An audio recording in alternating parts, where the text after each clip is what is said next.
Good morning. It's 3:10 Pacific time, October 28th, 2025. Went to sleep super early.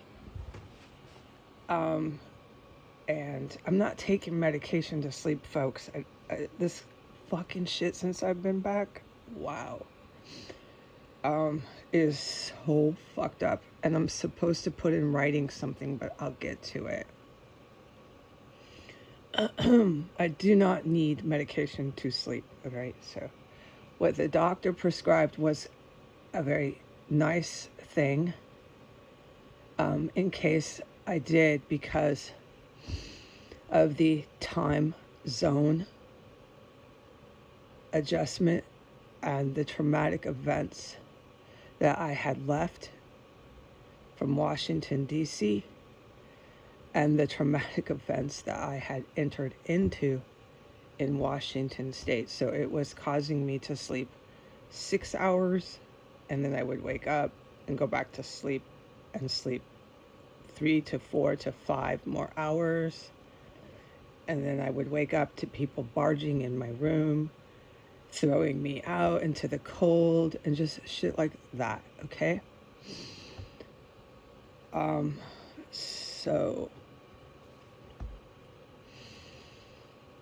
I would wake up on day 2, like I said, to people barging in my room, telling me to turn my heater off. I was asleep for that as well. And then I had to go back to sleep with my hat and my coat and my scarf and everything on under my covers. Okay, so it has been rough and tough returning to Washington State. By day 6, I was able to get like 8 hours of sleep, 7 hours of sleep without waking up to anybody barging in. And just slept, okay? Like everybody's supposed to sleep. Just slept. I went to bed beyond belief early. It had just grown dark outside, so maybe it was 6 o'clock, okay? On my list of ailments, physical pains and sufferings, I did not put the raspy voice. I need to add to that, so I'll just pull up that list, add that. It's damage to my voice. I need to add to that.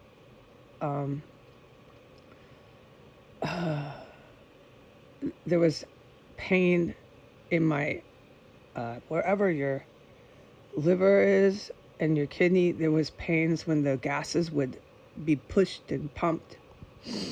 I need to add to that. And I need to add massive ear infection, almost ear for your ear, and incredible allergic reaction to the gases through itching, like incredible scaling and dryness of the ear, just itching like you've never had an ear itch in your life until you were exposed to these kind of chemical gases. And it'd be deep in the ear, so you'd be sticking your finger, I did all the time, in my ear, itching and itching and itching and itching my ear. It was so horrible. And the itching and the red inflamed ear would then follow with a slight deep earache. And this was directly from when they would push and pump the gases. And I was forbidden from talking about all of this. I was allowed to say bleeding gums. I was allowed to say the things I said. But now there's all these new ones that the public is reading because I can talk about it now. For example, I have only discussed the helicopters, how they would fly 5 feet over the house almost every day, and they go in a circle. See my finger? And they would go like right over the roof. Like, here's the roof, here's the helicopter, like right over the roof. 5 feet. So I want to talk about that because it's incredible to have a helicopter that close over your head. Like, they were maybe feet from my head, you know. Like, I'll describe this. Is so amazing. And they just circle. This would be in the daytime, this would be in nighttime, just circle and circle and circle. The property I was in, 1509 S Street Northwest, circle and circle, like a circle. Okay, can you see my finger? Around and around and around. And they do this, oh good God, sometimes up to I'm telling you, you didn't know how many times a day they do it. There was times where they did it at least 10 times in a day. And that includes at night. They'd come. You don't know when. And they were coming from some sort of military base. This is clear, okay? And just circle and circle. Or it would be the house next door. So circle there. Here's my house, circle here. Or it would be down here. 1503, just circle and circle and circle and circle. I'm not even putting this down, I'm just talking about it, you know. Real low or real high, but real high was not very high. They were still right over the roofs. And so you have to have a legal right to do that with your helicopter. You can't do that over someone's private home unless you have a legal right. So military and law enforcement have that right to do that. You can fly over anyone's roof you want at any distance, and they were definitely doing that up and down the street. Or the helicopters would come and go, oh, and do big circles over a huge amount, and then there'd be another one that was doing a little circle under them. Do you follow? So this is what I mean. It's a lot of stuff to explain. And I just want to do a series, a collection of testimonies about the helicopters, and I can now, but I still haven't done it. So I did the one since I came back about the helicopters, but we have a lot to get into about just that because it was incredible, okay? And there'd be so many helicopters. Like, remember how I said there'd be like at least 5? Oh yeah, definitely. I witnessed all this, at least 5, just up there. And then while they were circling, there'd be one coming, and you could hear them, and there'd be one coming here, and those ones sounded like they were capable of dropping WMDs. They'd fly mad fast and really pissed off, just right over the house. And there'd be other ones, you'd hear them, and then they would come parallel and horizontal, and then they'd be circling all at once, all at the same time. Trust me, folks, I have a lot of respect for those people, whoever they were. And you tell me that they imagined they're doing this, that they weren't there, and they're imagining where they're flying back to on the base that they're on. It's all in their mind. So where are they? Another dimension, Donald Trump? Are they aliens? With those UFOs? Okay, but back to this physical pain. So I have to add the ear itching, the ear infections, the hair loss, and I forget some of these terrible sicknesses. Okay, oh yeah, and the kidney and liver problem. Okay, but I did get some things like this tested when I went to get the mental evaluation. The blood draw was really good in regards to my internal organs is standard. And so if you work at a hospital or you know anything about medical practice, you already know what that more or less consisted of, but I'm not allowed to put it onto the internet.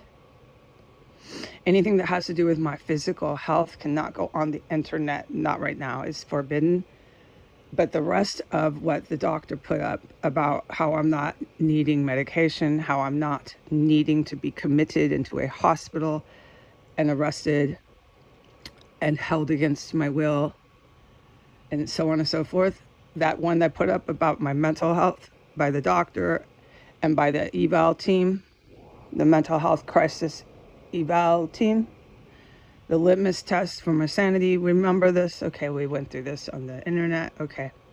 Well, that one I could put up. The following morning, I was allowed to put that legal doctor paperwork up on the internet, but not the part about my internal organs and what the blood said, because they drew my blood. And that's going to be the same program when I get to a GP to get a physical. Anything that comes up, even if I'm healthy as an ox, which I think I am, but whatever he finds, it cannot go on the internet. There might be one or two things that Jesus says, yes, put this up, but nothing else. And that includes my eyes. So, but my hair being so bald, this photos of that go on to the internet. I'm not happy to put it up, but they made me fucking half bald in there. So it's going on the internet. And what we have witnessed, what was demonstrated, what happened concretely, factually, was when I came from Washington, D.C. to Port Townsend, was I was denied concretely a doctor for a physical.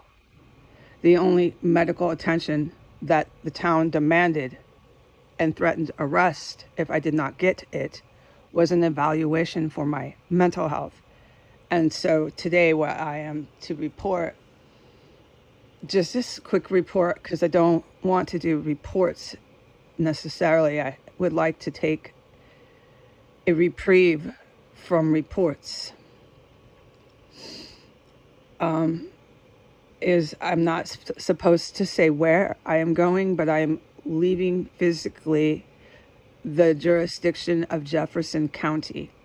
I'm going to an entire different county, and I'm picking it up from there, and I'm going to get my optician. Oh no, I said wrong. Is that the right? I'm just waking up. Anyways, the eye doctor, okay? And I'm going to get finally a doctor, okay, to look at my physical health, a full, humane, ethical, civilized society physical by a general practitioner doctor. He's going to poke and prod, tell me to breathe, all these things, look at my knees, draw my blood, do more testing than just what the ER did. He's going to look at my eyes, he shine the light in the eyes, and look in my ears, a full physical, which is what a humane, ethical, civilized society does for human beings.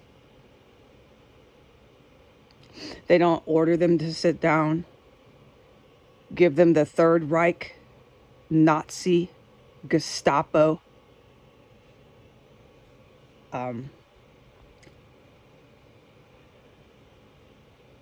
Inquisition, demanding and ordering the person to sit down and demanding to know why they want a referral. Why do you want to see a doctor? Why do you want to see a general practitioner? I couldn't believe what that RN and that nurse tech were doing once I went into the facility and the door had closed. And I was standing by the scale where you sit to be weighed. They never did any of that. They never asked me anything except why I wanted to see a doctor. What were the referrals for? It was something that I will never forget, the way they treated me. And it was frightening to have people be that rude and aggressive to women. and they were standing so close to each other. It was a wall. These women were making a wall, so I couldn't exactly get out the door.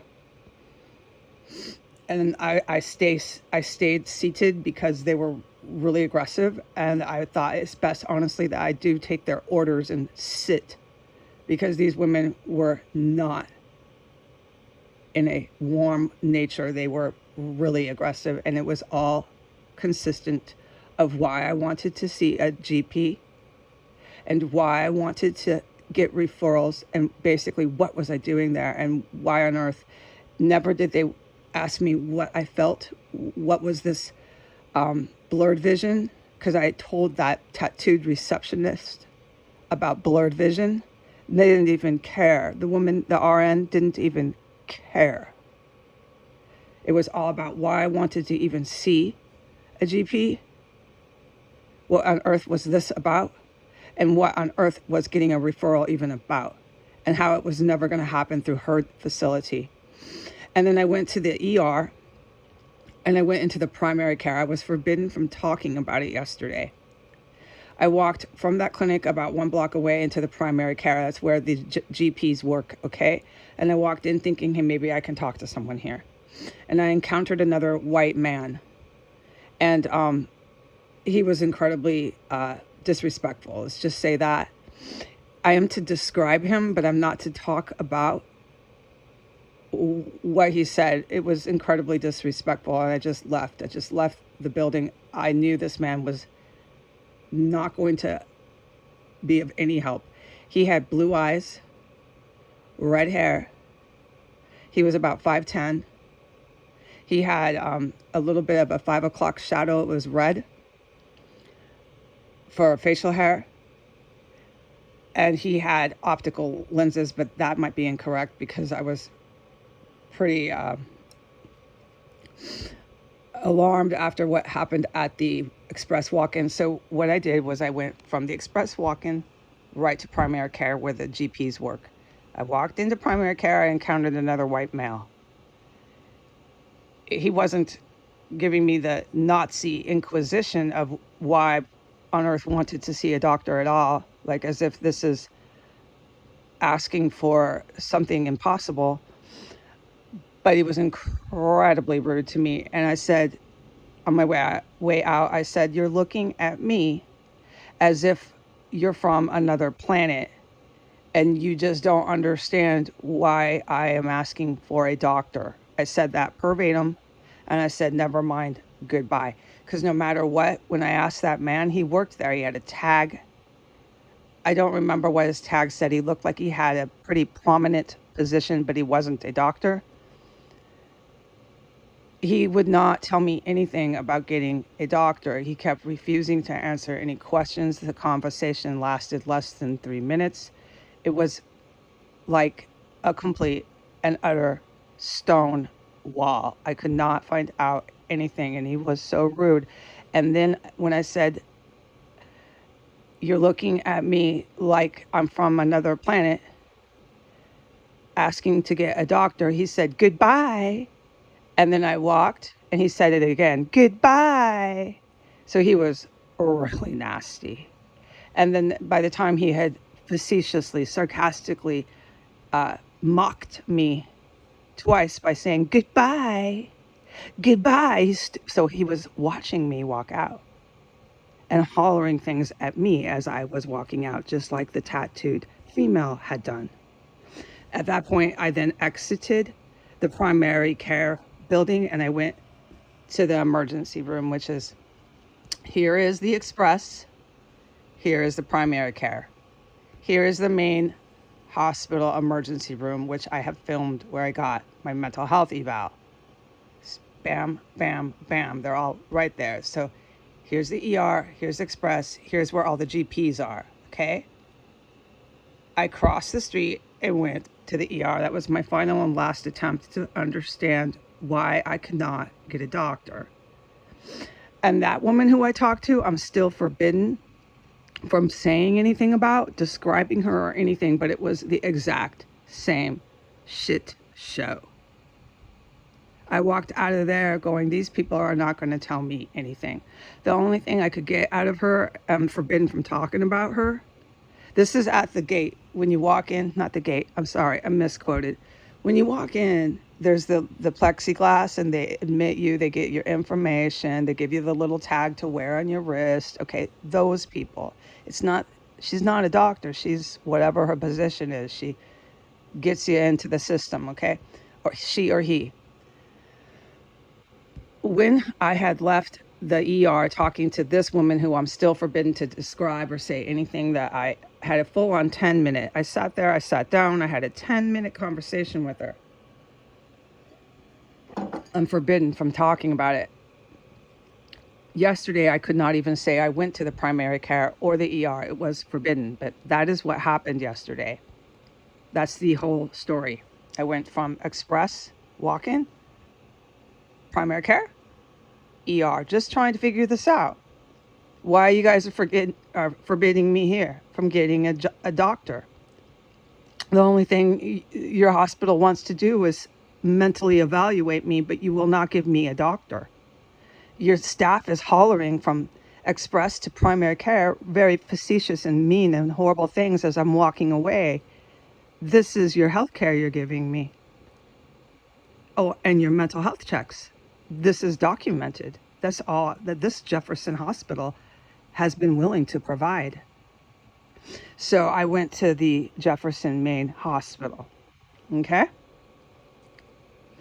I had a 10-minute conversation with a woman who I'm forbidden from describing or talking anything about. The only thing that I was able to get out of her that made any sense in 10 minutes was the Apple Washington State health care that I receive. As far as reading glasses go, with that insurance program, you need a referral for reading glasses.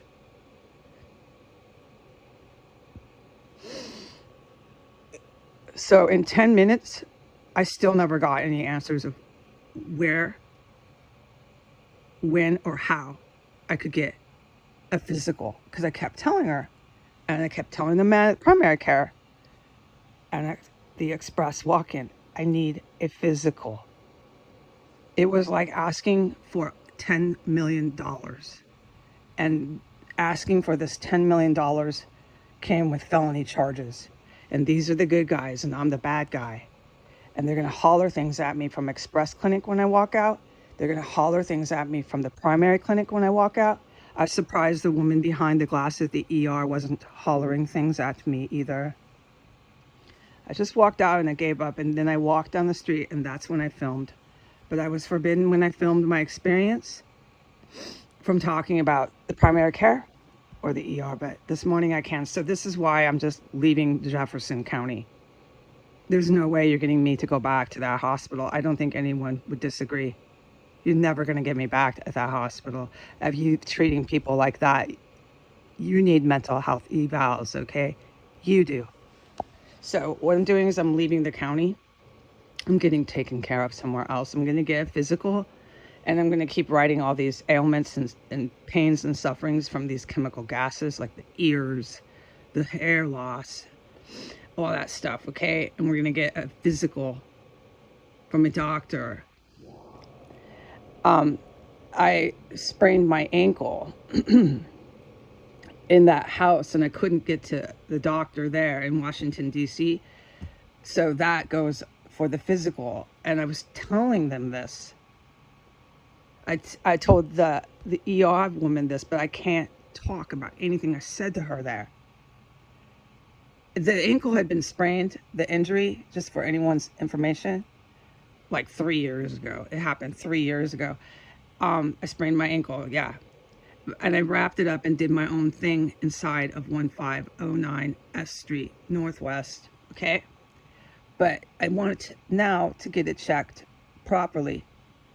The only thing that Jefferson County is going to say is that everything I do is for my mental health, that I'm nuts, that I need treatment, that I need medication, that I need mental health care, but they're never going to give me a physical.